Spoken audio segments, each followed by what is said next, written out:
Hello friends, welcome to my YouTube channel Renaissance study point. Renaissance study point आपका स्वागत करता है। और आज रेनेसा स्टडी पॉइंट आप लोगों के लेके आया है एक महत्वपूर्ण टॉपिक, कंडीशनल सेंटेंसेस। क्योंकि इस तरह के जो कंडीशनल सेंटेंसेस से रिलेटेड जो सेंटेंस होते हैं वो मोस्टली एग्ज़ाम में पूछे जाते हैं। और यहाँ पर किस तरह से एरर्स बनते हैं और किस तरह के सेंटेंस पूछे जाते हैं, तो इन सारे विषय पर हम चर्चा करने वाले हैं। तो हमारे चैनल पर लास्ट तक बने रहिए। ठीक है, स्टार्ट करते हैं कंडीशनल सेंटेंसेस। तो सबसे पहले क्या है, हम जान लेंगे कंडीशनल सेंटेंसेस। ठीक है, कंडीशनल सेंटेंसेस क्या होता है। देखिए, conditional sentences have two parts. Conditional sentences have two parts. इस चीज़ को ध्यान रखना है कि कंडीशनल सेंटेंस के दो भाग मिलकर, मतलब दो भागों से मिलकर एक कंडीशनल सेंटेंस तैयार होता है। ठीक है, और वो दो भाग कौन से होते हैं, मतलब सेंटेंस के वो दो भाग, मतलब टू क्लॉजेज। दो भाग कौन से हैं, एक फर्स्ट क्लॉज है और एक इधर सेकेंड क्लॉज है। ठीक है, मतलब ये हुआ कि इफ़ वाली क्लॉज और मेन क्लॉज, मतलब टू क्लॉजेज मिलकर एक कंडीशनल सेंटेंस का निर्माण करती हैं। ठीक है, और ये कंडीशनल सेंटेंस जो होता है, कंडीशनल सेंटेंस, इसमें एक तो क्या है, एक इफ़ क्लॉज होगी, क्या होगी, एक इफ़ वाली क्लॉज होगी और एक मेन क्लॉज होगी। तो सबसे पहले हम क्या कर लेते हैं कि क्लॉज के बारे में थोड़ा जान लेते हैं। क्या, क्लॉज के बारे में। ठीक है, देखिए क्या होता है, क्लॉज कहते हैं, जो क्लॉज होती हैं क्या, किसको कहा जाता है, किसी सेंटेंस, कोई भी सेंटेंस होता है, ठीक है, उसका वो भाग जिसमें एक सब्जेक्ट हो और एक वर्ब हो। इस तरह से कह सकते हैं ये हमारी क्लॉज होती है। मतलब क्लॉज में जो क्लॉज होती है उसमें सब्जेक्ट और वर्ब होना कंपलसरी है। ठीक है, यह कह सकते हैं सब्जेक्ट प्लस प्रेडिकेट। इस तरह से क्लॉज होती है। क्या मतलब इसका मीन्स ये हुआ कि सेंटेंस का वह भाग जिसमें एक सब्जेक्ट एवं एक फाइनाइट वर्ब होती है। क्या होती है, फाइनाइट वर्ब होती है। ठीक है, तो ये होती है क्लॉज। और क्लॉज मोस्टली क्या होता है, क्लॉज मोस्टली हम तीन भागों में क्लॉज को डिवाइड कर सकते हैं। जो क्लॉजेज होती हैं वो कितनी 3 टाइप्स होती हैं। नंबर 1 पे हम क्या करेंगे, मेन क्लॉज को बात कर। मेन क्लॉज क्या है, मेन क्लॉज क्या होती है, देखिए समझ लेते हैं। मेन क्लॉज जो होती है, ऐसी क्लॉज होती है जो अपने अर्थ के लिए, अपने पूर्ण अर्थ के लिए किसी दूसरे पर निर्भर नहीं रहती है ना, वो अपना पूर्ण अर्थ स्वयं में रखती है। ऐसी क्लॉज जो अपना अर्थ स्वयं में रखती है वो मेन क्लॉज या प्रिंसिपल क्लॉज, या उसे हम इंडिपेंडेंट क्लॉज भी कहते हैं। मेन क्लॉज, प्रिंसिपल क्लॉज या इंडिपेंडेंट क्लॉज भी कहते हैं, जो अपना स्वयं अर्थ, पूर्ण अर्थ रखती है। ठीक है, ये किसी दूसरे पर आश्रित नहीं रहती है। नंबर 2 पे हम बात करते हैं किसकी, सबऑर्डिनेट क्लॉज की। किसकी, सबऑर्डिनेट क्लॉज। कौन सी, सबऑर्डिनेट क्लॉज। अब देखिए, सबऑर्डिनेट क्लॉज जो होती है ये अपना पूर्ण अर्थ नहीं रखती। भाई क्या करती है, ये क्लॉज अपना पूर्ण अर्थ नहीं रखती ना, ये अपने अर्थ को पूर्ण बनाने के लिए क्या करती है, ये प्रिंसिपल क्लॉज पर निर्भर रहती है। किस पर निर्भर रहती है, प्रिंसिपल क्लॉज पर निर्भर रहती है। ये होती है हमारी सबऑर्डिनेट क्लॉज। अब सबऑर्डिनेट क्लॉज कैसे बनती है, जैसे मान लीजिए कंजक्शन का, जैसे क्या हुआ, कुछ कंजक्शंस होते हैं, जैसे एज है, ठीक है, टिल है, इस तरीके सिंस है, इफ़ है। इफ़ को काफ़ी ज़्यादा ध्यान देना है। तो क्या है, subordinate clause, as, till, since, if, before, after, unless, when, while. इस तरीके से ऐसे कंजक्शन होते हैं जो क्या लगा के हम सबऑर्डिनेट क्लॉज का निर्माण करते हैं। ओके, उसके बाद थर्ड नंबर पे हम लाते हैं कोऑर्डिनेट क्लास, कोऑर्डिनेट क्लास, ठीक है। और ये भी क्या कह सकते हैं, एक सेंटेंस का जो कोऑर्डिनेट जो क्लास होती है ये भी एक भाग होता है, लेकिन ये क्या करती है, इसका संबंध जो कोऑर्डिनेट क्लास होती है इसका संबंध इन दोनों से हो सकता है। किससे? इसका संबंध, इसका रिलेशनशिप सबऑर्डिनेट क्लास से भी हो सकता है और मेन क्लास से भी हो सकता है, ठीक है। ये कोऑर्डिनेट क्लास होती हैं। अब बात ये होती है कि जैसे क्या हुआ कि कोऑर्डिनेट क्लास कैसे बनती है, तो कोऑर्डिनेट क्लास जो होती है, जैसे मान लीजिए कुछ कंजक्शंस होते हैं, जैसे एंड है, ठीक है, व्हाट है, एज वेल एज, ठीक है, आइदर और नाइदर नॉर एट सो, इस तरह के जो कंजक्शंस होते हैं इनसे क्या होते हैं, हमारी कोऑर्डिनेट क्लास बन जाती है। अब हम बात देखिए, अब क्लास आपको समझ में आ गई होगी, तो क्लास के साथ साथ हम अब बात करते हैं कंडीशनल सेंटेंस के बारे में, ठीक है। तो जिस तरह से मैंने बताया कि दो क्लासेस मिलकर एक कंडीशनल सेंटेंस का निर्माण करती हैं, ठीक है, टू क्लासेस। इसको दो भागों में हम यहाँ पर डिवाइड कर रखा है, एक इफ़ वाली क्लास है और एक मेन क्लास है, ठीक है। अब जिस तरह से एग्जांपल दिया है, इफ़ इट रेन्स, देखिए इफ़ वाली क्लास हो गई, ये इफ़ वाली क्लास हो गई, और मेन क्लास जो प्रिंसिपल क्लास है ये रही, आई शैल स्टे एट होम। तो यहाँ पर दो क्लासेस, फर्स्ट एंड सेकेंड, ठीक है। अब ये वाली देखिए क्लास जो है ये इफ़ इट रेन्स, अब इस चीज़ को समझिए, जिस तरीके से मैंने क्लास में बताया था कि इफ़ जो है, इफ़ लगाया गया है तो इफ़ कंजक्शन जो है कौन सा, सबऑर्डिनेट क्लास में आता है। इधर देखना है किसमें, सबऑर्डिनेट क्लास में इफ़ कंजक्शन का यूज़ किया जाता है।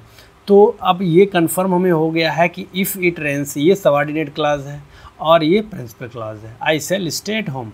अब ये भी मैंने बोला था कि जो सबऑर्डिनेट क्लास होती है वो इसका पूर्ण अर्थ नहीं देती है ना, ये किस पर निर्भर रहती है, प्रिंसिपल क्लास पर। किस पर, मेन क्लास या प्रिंसिपल क्लास पर निर्भर रहती है, अपना अर्थ को पूर्ण बनाने के लिए किस पर निर्भर रहती है, प्रिंसिपल क्लास पर, ठीक है। तो if it rains I shall stay at home, okay. तो ये हमारा कौन सा है, क्लास फर्स्ट इफ़ वाली क्लास, और ये I shall stay at home, ये हमारी मेन क्लास हो गई। अब बात करते हैं हम कंडीशनल सेंटेंस के कुछ रूल्स हैं जहाँ से क्या होता है, एरर्स बनती हैं, जहाँ से एरर्स बनती हैं एग्ज़ाम में, हम उसके बारे में थोड़ा डिस्कस करने वाले हैं, ठीक है। तो चलते हैं रूल नंबर फर्स्ट। देखिए क्या होता है, there are 3 types of conditional sentences. हम यहाँ पर 3 टाइप्स जो हैं कंडीशनल सेंटेंस की बात करेंगे।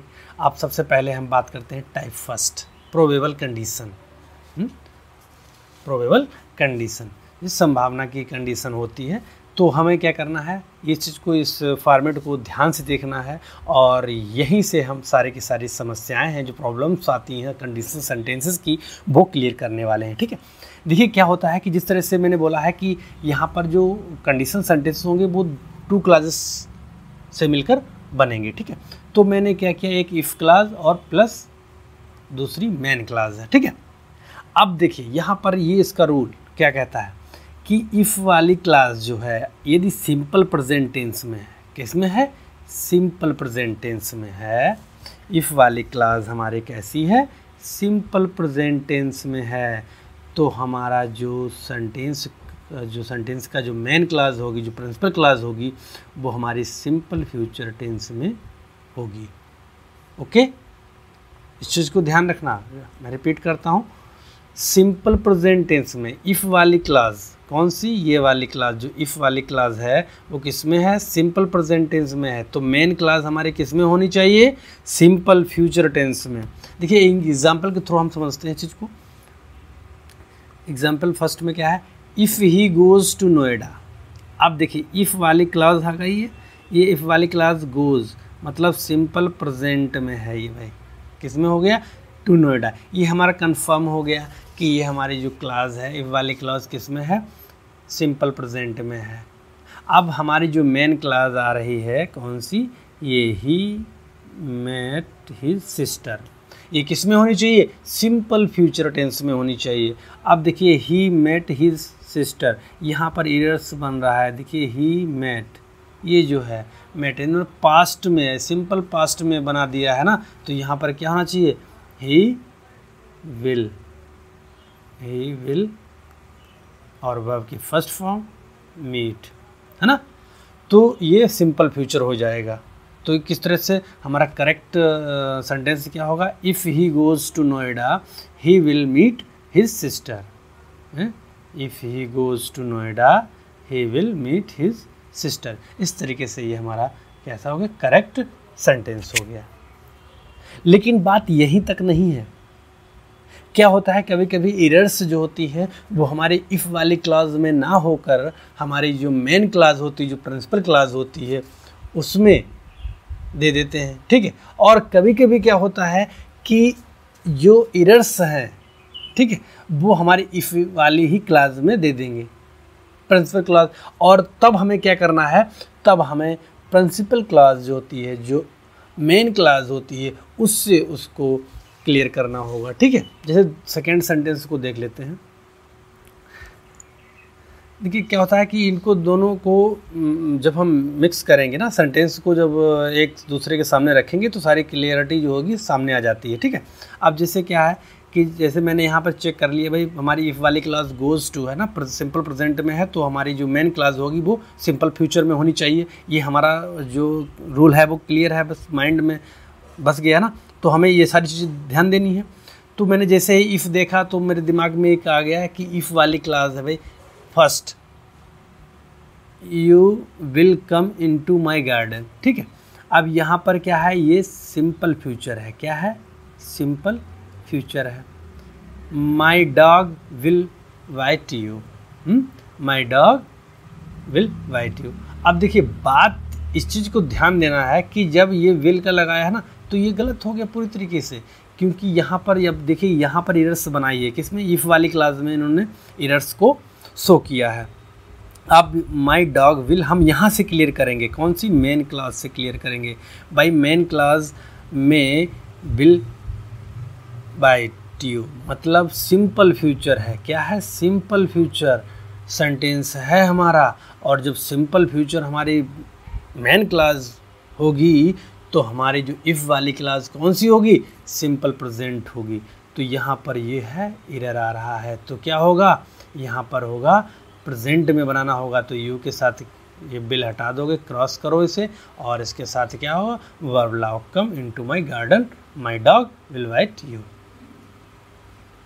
ठीक है, तो करेक्ट जो सेंटेंस क्या होगा, if you come into my garden my dog will bite you.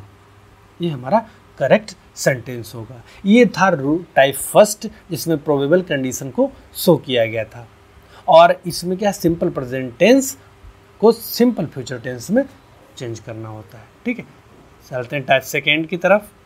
Type second देखिए इम्प्रोबेबल कंडीशंस को शो करेगा। यहाँ पर भी वही कंडीशंस शो की जाएंगी, if class plus main class, if class होगी और एक मेन क्लास होगी। अब देखिए बात क्या करता है कि इफ़ क्लास अगर आपकी सिंपल पास्ट टेंस में है, इफ़ वाली क्लास अगर सिंपल पास्ट टेंस में है, तो मेन क्लास हमारी सिंपल पास्ट में है, तो मेन क्लास हमारी किस में होनी चाहिए, पास्ट फ्यूचर टेंस में होनी चाहिए। इस बात को बिल्कुल ध्यान में रखना है। इफ़ वाली क्लास अगर सिंपल पास्ट टेंस में है तो मेन क्लास या प्रिंसिपल क्लास हमारे किस में होनी चाहिए, पास्ट फ्यूचर टेंस में होनी चाहिए। देखते हैं एग्जाम्पल के थ्रू। देखिए भाई हमारा ये वाली एक इफ़ वाली क्लास ये आ गई, हैं, इफ़ आई सा हिम, बिल्कुल सही, सिंपल पास्ट है। कौन सी क्लास है, सिंपल पास्ट है। उसके बाद आई सेल स्पीक टू हिम, भाई फ्यूचर तो है, बट पास्ट नहीं है, होना किस में चाहिए, पास्ट फ्यूचर में होना चाहिए। तो सेल जब जानते होंगे कि हम जब फ्यूचर पास्ट करते हैं तो सेल का क्या हो जाता है, शुड हो जाता है। क्या हो जाता है, शुड हो जाता है। ठीक है, अब हम क्या करेंगे, I should speak to him. अब हमारा ये पास्ट फ्यूचर में हो गया है। तो इसका करेक्ट सेंटेंस क्या होगा? If I saw him I should speak to him. ये करेक्ट सेंटेंस हो जाएगा। ठीक है, इस तरीके से सेकेंड सेंटेंस जो है एग्जाम्पल में क्या है? If you have fallen into a river. मैंने बोला ना कि ज़रूरी नहीं है कि आपका जो एरर है वो मेन क्लास में ही बनाया जाए। हो सकता है कि वो एरर क्या करे, वो इफ़ वाली क्लास में ही बना दे। तो आपको कॉम्बिनेशन बनाना होगा कि अब हमने क्या किया, यहाँ पर देखा क्या है, हैव फॉलन, मतलब क्या है, ये परफेक्ट है, प्रेजेंट परफेक्ट। क्या है? प्रेजेंट परफेक्ट है, प्रेजेंट परफेक्ट। ठीक है, ऐसा कोई रूल है नहीं। अभी मैंने जब मेन क्लास को देखा तो देखा वुड बी। भाई वुड बी है, मतलब क्या हुआ, ये पास्ट फ्यूचर है। जब पास्ट फ्यूचर हमारा रूल कह रहा है कि मेन क्लास जब पास्ट फ्यूचर टेंस में हो तो हमारी इफ़ वाली क्लॉज किस में होनी चाहिए? इफ़ वाली क्लॉज सिंपल पास्ट टेंस में होनी चाहिए। तो हैव, तो क्या होगा, सिंपल पास्ट में करोगे तो ये हैव फॉलन की जगह पर इसको हटाओ, इसकी जगह पे क्या लाओ, फेल लाओ। भाई वर्ब की सेकेंड फॉर्म लाओ, सिंपल पास्ट हो जाएगा। तो क्या होगा करेक्ट सेंटेंस हमारा? If you fail into a river you would be ड्राउन्ड। ये हमारा करेक्ट सेंटेंस हो जाएगा। ओके, बढ़ते हैं टाइप थर्ड की तरफ। देखिए अब क्या होता है टाइप थर्ड, इम्पॉसिबल कंडीशन। कैसी? एक ऐसी कंडीशन जो इम्पॉसिबल है, इम्पॉसिबल कंडीशन को शो करेगा। वही फॉर्मेट है, एक इफ़ क्लॉज और एक मेन क्लॉज। ठीक है, यदि हमारी इफ़ वाली क्लॉज कौन सी है? पास्ट परफेक्ट टेंस में है। किस में है? पास्ट परफेक्ट टेंस में है। तो मेन क्लॉज किस में होगी? Past future perfect. इफ़ वाली क्लॉज किस में है? पास्ट परफेक्ट में। तो हमारी मेन क्लॉज किस में होगी? पास्ट फ्यूचर परफेक्ट टेंस में। ठीक है, किस में होगी? पास्ट फ्यूचर परफेक्ट टेंस में होनी चाहिए। ठीक है, या कह सकते हैं कि अगर मेन क्लॉज हमारी पास्ट फ्यूचर परफेक्ट टेंस में है तो इफ़ वाली क्लॉज हमारी कौन सी होगी? पास्ट परफेक्ट टेंस में। मतलब दोनों का कम्बिनेशन बना के चलना है। मतलब सेंटेंस हमारा कैसा भी हो, किसी तरीके की भी एरर्स इस तरह के सेंटेंस में आती हैं तो हमारा क्लियर हो जाना चाहिए। ठीक है, करेक्ट हो जाना चाहिए। तो ठीक है, देखते हैं first example, he will come. ये हम अब इस तरीके से समझ सकते हैं कि ही विल कम ये हमारी मेन क्लॉज है, मेन क्लॉज हो गई। If you had called him, if you had called him. अब इन अकॉर्डिंग टू रूल समझिए पहले बात को। अब पहले हम इफ़ वाली क्लॉज देख लेते हैं। इफ़ वाली clause you had passed perfect है कि भाई है? हाँ, तो क्या है? पास्ट परफेक्ट है। इफ़ वाली क्लॉज हमारी कौन सी? पास्ट परफेक्ट है। सही जा रहे हैं, पास्ट परफेक्ट। जब पास्ट परफेक्ट है तो हमारी जो मेन क्लॉज होगी वो कौन सी? पास्ट फ्यूचर परफेक्ट होनी चाहिए। तो यहाँ पर तो भाई सिंपल फ्यूचर है। कौन सी है? सिंपल फ्यूचर है। तो इसका मतलब ये एरर बन रही है ना। तो यहाँ पे क्या होना चाहिए? यहाँ पर पास्ट फ्यूचर परफेक्ट टेंस में सबसे पहले क्या करोगे? पास्ट फ्यूचर में परफेक्ट, फ्यूचर परफेक्ट में क्या होता है? हैव का यूज़ होता है ना। और जब पास्ट फ्यूचर करोगे तो उसके साथ विल हैव, सेल हैव करते हो। तो यहाँ पर ही के साथ क्या आया? विल आया। तो यहाँ पे क्या हो जाएगा? पास्ट में वुड हो जाएगा। ठीक है, वुड हैव। तो हमारा राइट सेंटेंस क्या होगा? He would have come, he would have come if you had called him. मतलब दोनों तरफ क्या है? परफेक्ट, परफेक्ट ही होना चाहिए। Would have come, had called him. Okay, अब इसी तरीके से हम सेकेंड एग्जाम्पल देखते हैं। If I know of your arrival. अब नो को मैंने देखा, इफ़ आई नो प्रेजेंट में आ गया ना, सिंपल प्रेजेंट का है भाई। अगर सिंपल प्रेजेंट का है तो हमारी इफ़ वाली क्लास अगर मिल रही है, if I know of your arrival I should have met you. अब हम इसको दो तरीके से कंफर्म कर सकते हैं। अगर यहाँ पर हम ये हमारा ये सही है तो यहाँ पर जो एरर बन रहा है, अब हम इसको सिंपल फ्यूचर में कर लें, कोई दिक्कत नहीं होगी।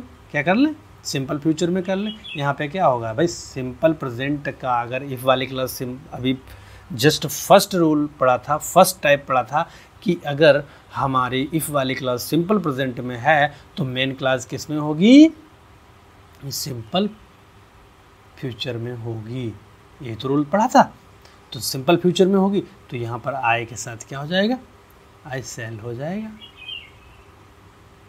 आई सेल मीट यू, यही तो हो जाएगा ना।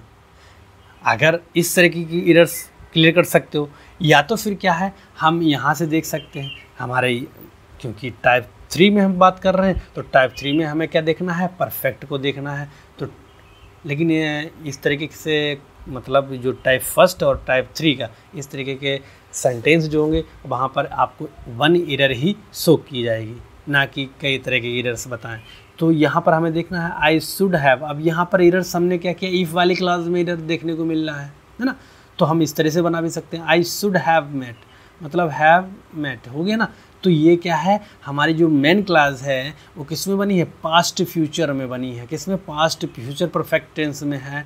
तो हमारे according to rule type third के अकॉर्डिंग क्या होना चाहिए? इफ़ वाली क्लास क्या होनी चाहिए?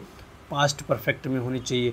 तो नो की जगह पर, प्रेजेंट की जगह पर क्या करना है हमें? आई had known, I had known, है ना। इस तरह से हमें क्या करना है? क्लियर करना है। तो हमारा राइट सेंटेंस क्या होगा? If I had known of your arrival I should have met you. ये हमारा राइट सेंटेंस हो जाएगा। Okay, next. अब देखिए क्या है, यहाँ पर हमने एक और तरीके का जो कंडीशन सेंटेंस में ही इसको काउंट कर सकते हैं ना।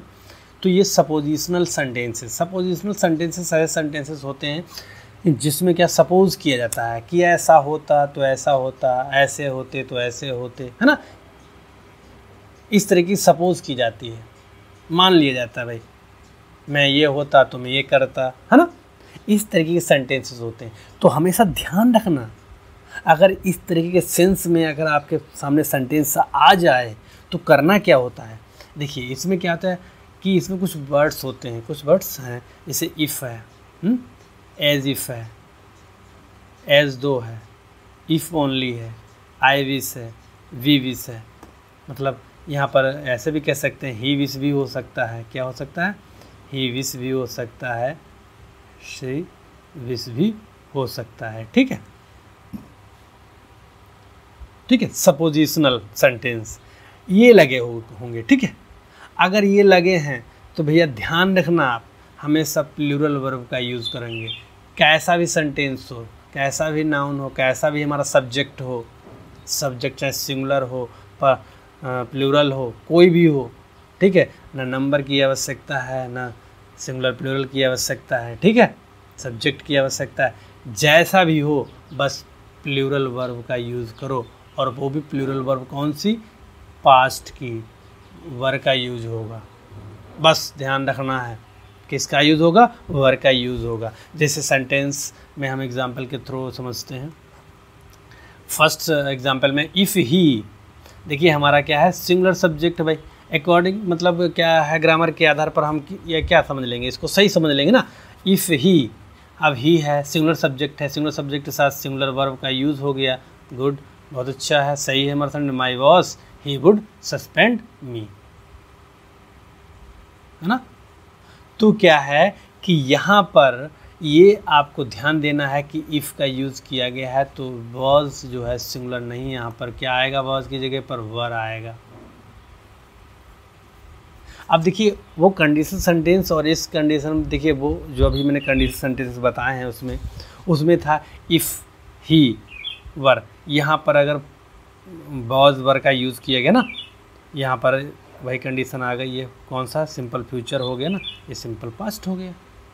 ओके, सेकेंड वाला देखिए, आई